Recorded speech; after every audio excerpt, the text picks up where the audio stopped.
اعلیٰ کا مطلب ہے کہ میرے محبوب انسانی تخیل تصور میں جتنے اخلاق ہیں سب آپ کی باندھی بن چکے، آپ ان پہ چھا چکے۔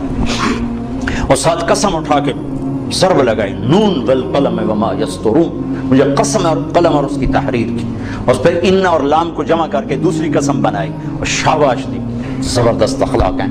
اتنے بڑی تعریف کے بعد ذو کی بجائے علا کا لفظ، تعریف کی انتہا، آگے کوئی انتہا ہے نہیں۔ پھر مطالبہ کیا وَخْفِضْ جَنَاحَكَ لِلْمُؤْمِنِينَ، ایمان والوں کے آگے بچھ جاؤ میرے محبوب، بچھ جاؤ۔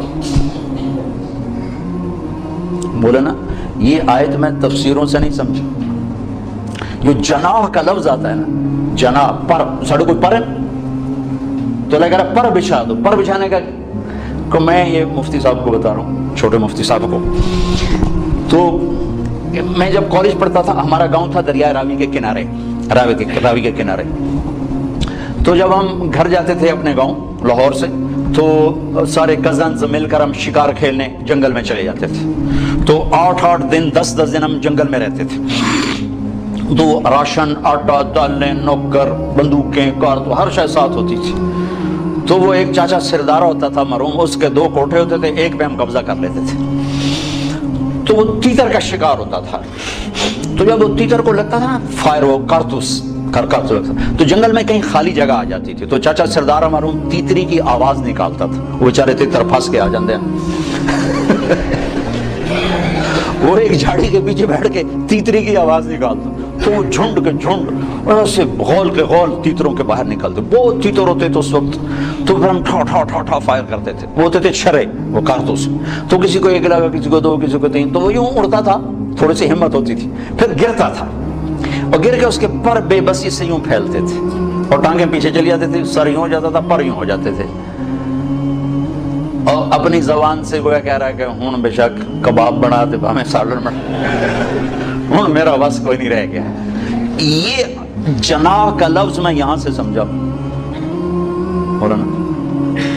کہ اللہ یوں کہہ رہا ہے کہ لوگوں کے سامنے ذبح ہو جائے، بچھ جا، ذبح ہو جائے۔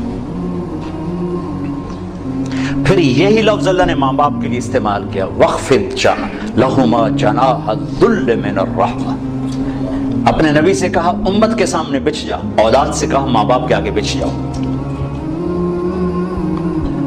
وَبِالْوَالِدَيْنِ إِحْسَانًا إِمَّا يَبْلُغَنَّ عِنْدَكَ الْكِبَرَ أَحَدُهُمَا أَوْ كِلَاهُمَا فَلَا تَقُلْ لَهُمَا أُفٍّ وَلَا تَنْهَرْهُمَا وَقُلْ لَهُمَا قَوْلًا كَرِيمًا وَاخْفِضْ لَهُمَا جَنَاحَ الذُّلِّ مِنَ الرَّحْمَةِ وَقُلْ رَبِّ ارْحَمْهُمَا كَمَا رَبَّيَانِي صَغِيرًا من الرحمة۔ پرندہ تو بے بس ہو کے پر بچھاتا ہے، تو خوشی سے بچھا، محبت سے بچھا کے حق ہے۔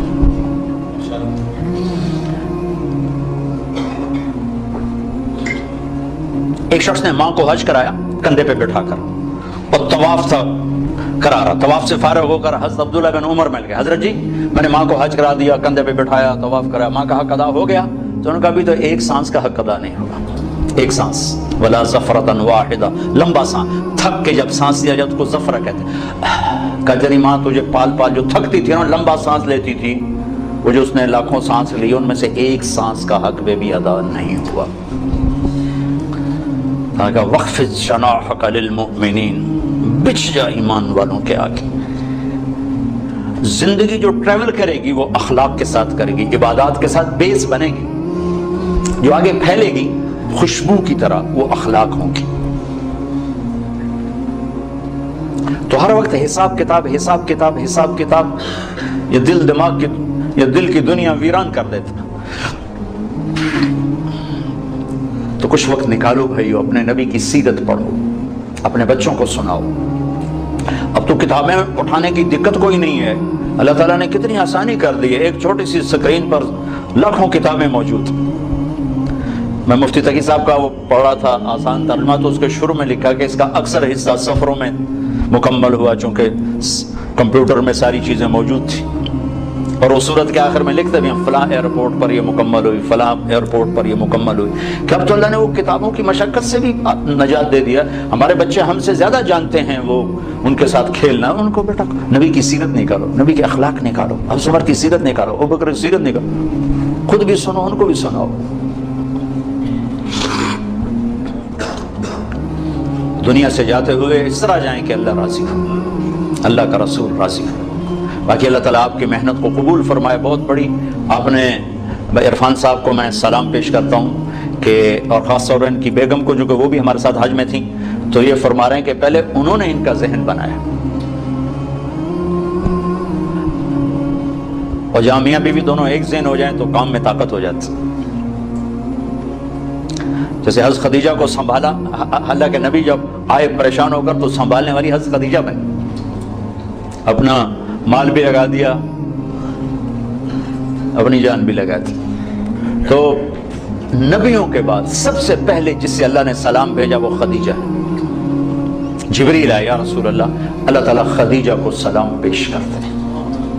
اس کے بعد ابو بکر کو سلام آیا، تبوک کے موقع پر سب سے پہلے سلام حضرت خدیجہ کو آیا مکہ کہ اللہ تعالیٰ خدیجہ کو سلام پیش کرتے ہیں۔ جب آپ آئے نا گھبرائے ہوئے، پریشان نہیں، بعد میں جب یہ آیت ہے یا ایھا المدثر قم فانذر وربک فکبر وثیابک فطہر والرجز فاہجر ولا تمنن تستکثر ولربک فاصبر، تو آپ نے کہا خدیجہ انقطع ایام النوم والراحہ، خدیجہ میرے کھانے اور میرے سونے اور آرام کے دن گئے، میرا اللہ تعالیٰ کہہ رہا ہے میں لوگوں کو بلاؤں، دعوت دوں، من ادعو من یستجیب، کسے دعوت دوں، میری کون سنے گا، گھبرائے ہوئے۔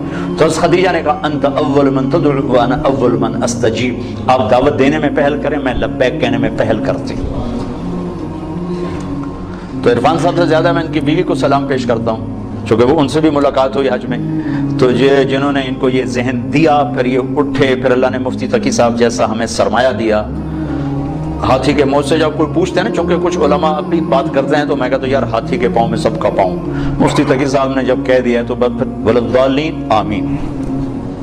اتنا بڑا آدمی میری نظر میں بر صغیر میں یعنی معاملات میں اتنی بڑی نظر رکھنے والا میری نظر میں اور کوئی آدمی نہیں۔ تو جب وہ اللہ کے فضل و کرم سے پھر ان کے بیٹے ماشاءاللہ انہی کے نقش قدم پر ہیں اور انہی کی طرح محنت کر رہے ہیں ماشاءاللہ ماشاءاللہ، وہ ہے کیا ہے، پدر پہ پوت نسل پہ گھوڑا بوتا نہیں تو تھوڑا تھوڑا۔ اور ہمارے باپ گھوڑے بڑے اچھے رکھا کر، میرے والد صاحب ان کو گھوڑوں کا شوق تھا بچپن میں، یہ موٹریں کاریں بہت کم ہوتی تھی تو گھوڑے بڑے نسل کے رکھتے تھے، بڑے خوبصورت۔ ایک ہمارا گھوڑا تھا سفید نقرہ، اتنا نازک۔ اسی سے ریلیٹڈ بات آ گئی کہ سختی تو جانوروں کو باغی کر دیتی، انسان کو کیسے باغی نہیں بنائے گی۔ بڑی سونی چال چلتا تھا۔ ہمارا ایک کوچوان تھا چاچا گامو، وہ تھا ذرا غصے والا زیادہ، کبھی وہ چابک مار دیتا اس گھوڑے کو تو پھر وہ ایسے کھڑا ہو جاتا تھا، چلو ہوں میں نہیں ٹولتا۔ واللہ میں آپ کو آنکھوں دیکھا بتا رہا ہوں، سنا سنا نہیں بتا رہا، آنکھوں دیکھا بتا رہا ہوں۔ ہم چھوٹے چھوٹے تھے، وہ تانگے پہ تھے، تو چاچا گاموں نے اس کو چابک مار دیا تو ایسے سیدھا ہو گیا۔ پھر اس کا طریقہ ہوتا تھا بھائی کوئی لگام چھوڑو چل پڑے، نہیں، پھر ہوتا تھا وہ ٹانگے کے پہیے کو دو آدمی سے گھماتے تھے، وہ ٹانگے کا پہیہ گھما وہ اور آکڑ گیا۔ تو چاچا گاموں گیا اور اس نے پگڑی اتاری واللہ اور اس کے پاؤں میں رکھ کر کہنے لگا ہون کا ٹور پاؤ۔ یہ میں نے آنکھوں سے دیکھا ہے، اور یہ کہہ کر آ کر بیٹھا تو گھوڑا چل پڑا کہ ہاں ٹھیک ہے اے ٹھیک ہے۔ اب آپ لوگوں کو چابک سے چلاؤ، اولاد کو چابک سے چلاؤ، بیوی کو ہنٹر سے چلاؤ، کیسے چلے گی؟ محبت دو، محبت۔ اللہ اقبال کی قبر روشن کرے، ایسا شاعر نہ میں نے اردو میں دیکھا نہ عربی نے نہ فارسی میں، عجب شاعر تھا۔ یقین محکم عمل پہ ہم محبت، تین کام کر لو، کیا ہے؟ فاتح عالم، پوری دنیا فتح کر لو۔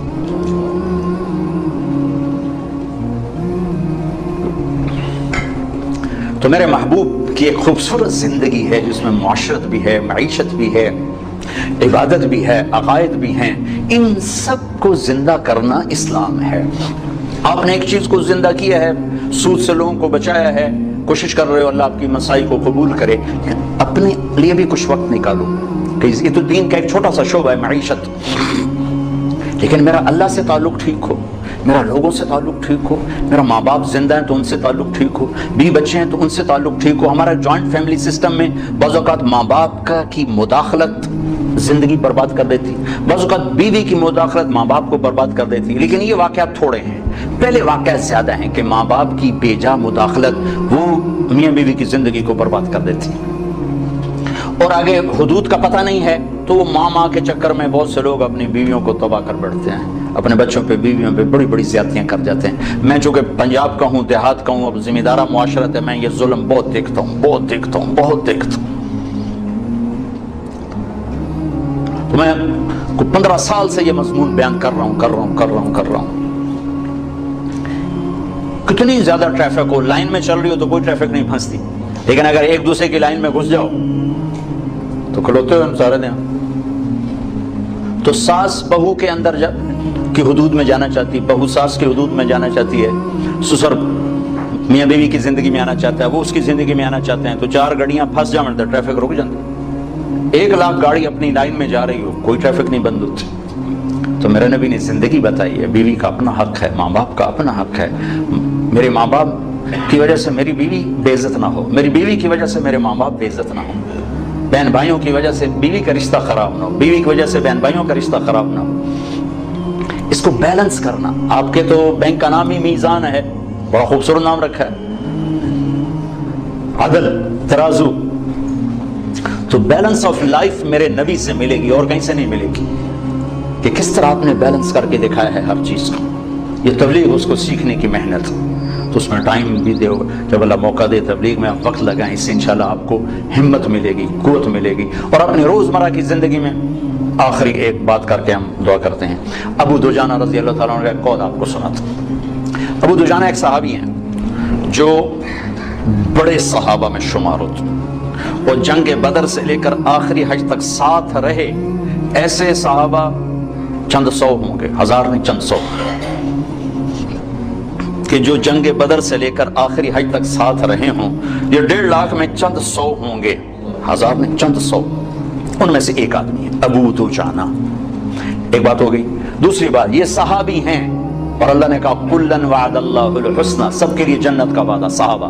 پھر یہ حدیبیہ میں شریک ہیں تو اللہ نے کہا لقد رضی اللہ عن المؤمنین، حدیبیہ والوں سے اللہ راضی ہو گیا۔ پھر یہ بدر میں شریک ہیں تو اللہ تعالیٰ کے نبی نے کہا بدر والے جو مرضی کریں اللہ نے معاف کر دیا، ٹھیک ہو گیا۔ پھر تھوڑا سا میں ان کی تاریخ بتانا چاہتا ہوں تاکہ اگلی جو میں بات کرنا چاہتا ہوں اس میں وزن آپ محسوس کر سکیں، ورنہ وزن نہیں آئے گا۔ احد کے میدان میں آپ نے یوں تلوار اٹھائی، کہ یہ تلوار کون لے گا، تو کئی لوگ کھڑے ہو، پھر آپ نے کہا اس کا حق کون ادا کرے گا، تو سارے بیٹھ گئے، صرف 3 آدمی کھڑے رہے، ایک عمر، ایک زبیر، ایک ابو دجانہ۔ تو آپ نے وہ تلوار نہ عمر کو دی نہ زبیر رضی اللہ تعالیٰ عنہم، وہ ابو دجانہ کو دی۔ تو حضرت زبیر آپ کے پھوپھی ذات بھی ہیں اور ٹاپ 10 صحابہ میں ہیں، ابو بکر، عمر، عثمان، علی، طلحہ، زبیر، سعد، سعید، ابو عبیدہ، عبد الرحمن۔ آپ نے ایک محفل میں ان 10 کے نام لے کر فرمایا کہ یہ سب جنتی ہیں، ان میں ایک زبیر ہے۔ وہ کہنے لگے میں پھوپھی کا بیٹا، شجاعت کی دھاک بیٹھی ہوئی، مجھے نہیں دی، اس کو کیوں دی، اب میں دیکھوں گا یہ کیا کرتا ہے۔ تو ابو دجانہ رضی اللہ عنہ نے سرخ پگڑی باندھی، مرنے کی تمنا، خون و خون ہونے کی تمنا، کان الذی عاہدنی خلیلی ونحن بالصفح لدى النخیل، اللہ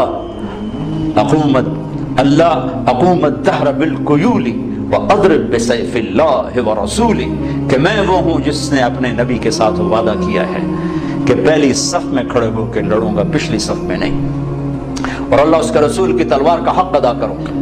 اور ایک طرف سے حملہ کیا اور پورے قریش کے لشکر کو چیر کے پار نکل گیا۔ تو زبیر رضی اللہ عنہ حیران ہو، یہ کیا بلا ہے۔ آگے ہندا اور عورتیں وہ بجا رہی تھی، ڈھول بجا کے نا قریش کو تیار کر رہی تھی، نحن بنات طارقی نمشی علی النمارقی مشی القتل بوارقی المسک فی المفارقی والدر فی المخالقی ان تقبلوا نعانقی او تدبروا نفارقی فراق غیر وامقی۔ یہ گانا گا رہی تھی کہ آگے بڑھو گے تو گلے لگائیں گی، پیچھے ہٹو گے تو تمہیں دھکا دے دے گی، مفہوم اس کا یہ ہے۔ تو جب ابو دجانہ پڑھے تو ساری عورتیں بھاگ گئیں، ہندا قابو میں آ گئے، تو آپ نے یوں تلوار اٹھائی اور اس کے مانگ پہ رکھی، اس نے چیخ ماری، تلوار ہٹا لی، تو پیچھے زبیر تو پیچھے بھیج دیا، یہ کیا کیا، نبی کی تلوار ہے، عورت کے خون سے رنگین کرنا اس کی شان کے خلاف ہے، واپس لے لی۔ پھر پیچھے ہٹے اور پھر مجمع کو چیر کے رکھ دیا، سامنے ایک ہاتھی جیسا قریشی لشکر میں تھا، لوہے میں ڈوبا ہوا. تو زبیر کہنے لگے میری جی میں اس سے ٹکر ہو تو پھر میں دیکھوں ابو دجانہ کیا ہے. وہ اللہ کا کرنا ہوا، اسی سے آمنا سامنا ہو گیا. تھوڑی دیر کے لیے جنگ رک گئی. دونوں کی شجاعت اور جنگ ایسی خوبصورت کہ بہادری بھی اش اش پکار اٹھی. مسلمان بھی روک گیا، قریش بھی روک گیا، اور دونوں اپنی وہ رکن اسلام، وہ رکن کفر. آخر ابو دجانہ رضی اللہ تعالیٰ نے جو اس پر وار کیا، جو کندھے پہ لگا، اس طاقت سے تلوار چلی کہ 2 ٹکڑے میں رکھ کے یوں کہتے ہیں 2 ٹکڑے کر کے پھینک دے. پھر لوہے کی ٹوپی تھی نا یوں اتاری. ما ترا، کیا دیکھ رہے ہو؟ انا ابو دجانہ، میں ہوں ابو دجانہ. اور یہ یمامہ میں شہید ہوئے. جب شکست ہو گئی مہاجرین کو خالد بن ولید رضی اللہ عنہ وہ قائد تھے، چیف تھے، تو مہاجرین بھاگ گئے.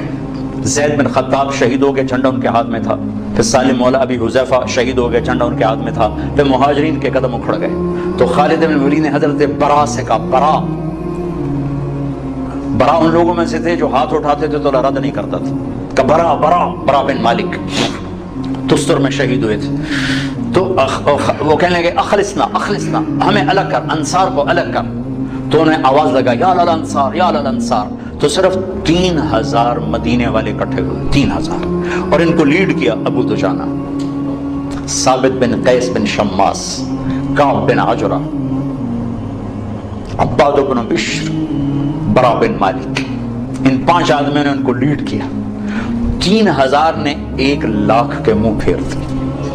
اور ان میں سے ابو دجانہ شہید ہو گئے، عباد بن بشر شہید ہو گئے، اور ثابت بن قیس بن شماس شہید ہو گئے. کعب بن عجرہ کا ہاتھ کٹ گیا، اور برا بن مالک نے گیٹ کھول دیا اور لشکر داخل ہوا، اور مسلمہ کذاب قتل ہوا. تھوڑی سی آپ کو میں نے تاریخ بتائی، آپ جانیں کہ ابو دجانہ کیا ہستی ہے. اب یہ ابو دجانہ ایک بات کرنے لگے، لوگو ان ارجع عملی عندی، لوگو میرے پاس بخشش کا سب سے بڑا عمل جس پر مجھے امید ہے بخشش کی. اب آپ ان کی ساری مختصر ہسٹری ذہن میں رکھیں. صحابی، بدری، احدی، شہید فی الیمامہ. لوگو ان ارجع عملی عندی، میرے پاس بخشش کا سب سے بڑا عمل جس پر میں امید کرتا ہوں، انی ما آذیت احدا بلسانی، میں نے آج تک اپنی زبان سے کسی کو دکھ نہیں پہنچایا. ولا اجد فی قلبی غلا لاحد، اور میرے دل میں کسی کے بارے میں کوئی بغض نہیں ہے.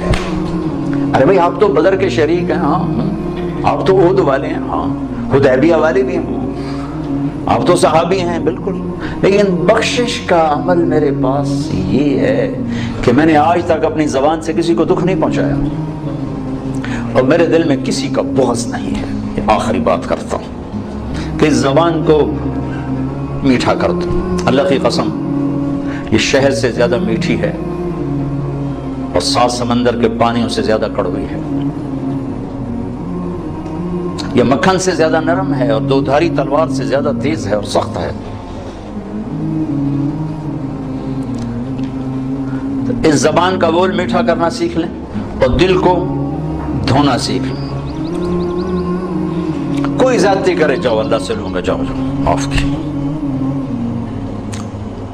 انتہائی خوبصورت دین بن جائے گا، انتہائی خوبصورت دین بن جائے گا. اب جہاں ہوگے لوگ آپ پر پروانہ وار فدا ہوں گے. اس زبان کا بول میٹھا فرما دیں، دل کو دھو دیں. آخر میں ایک لطیفہ بھی ہے، حقیقت بھی ہے، وہ سنا کے میں بات ختم کرتا ہوں. میری زندگی گزر گئی سڑکوں پر چل چل چل چل چل چل، تو بسوں کے پیچھے عجیب و غریب جملے دیکھ دیکھ کر میں نے ایک ترتیب بنا، ایک سکیچ بنایا. نئی بس کے پیچھے لکھا ہوتا ہے ویک ٹور چکوری دی. چکور بڑا نخرے والا پرندہ ہے، بڑے نخرے سے چلتا. جب تھوڑی پرانی ہوتی تو لکھا ہوتا ہے ہارن دے کر پاس کر. جب تھوڑی اور پرانی ہو تو لکھا ہوتا ہے یا پاس کر یا برداشت کر. جب تھوڑی اور پرانی ہو تو پھر اس کے پیچھے لکھا ہوتا ہے نہ چھیڑ ملنگانو، ایک ملنگ بھی بنا ہوتا ہے. اور پرانی رنگ روغن ہو کے روڈ پہ آ جائے تو لکھا ہوتا ہے خدا نے ایک بار پھر دلہن بنا دیا. یہ تو ہو گیا لطیفہ جو میرا اپنا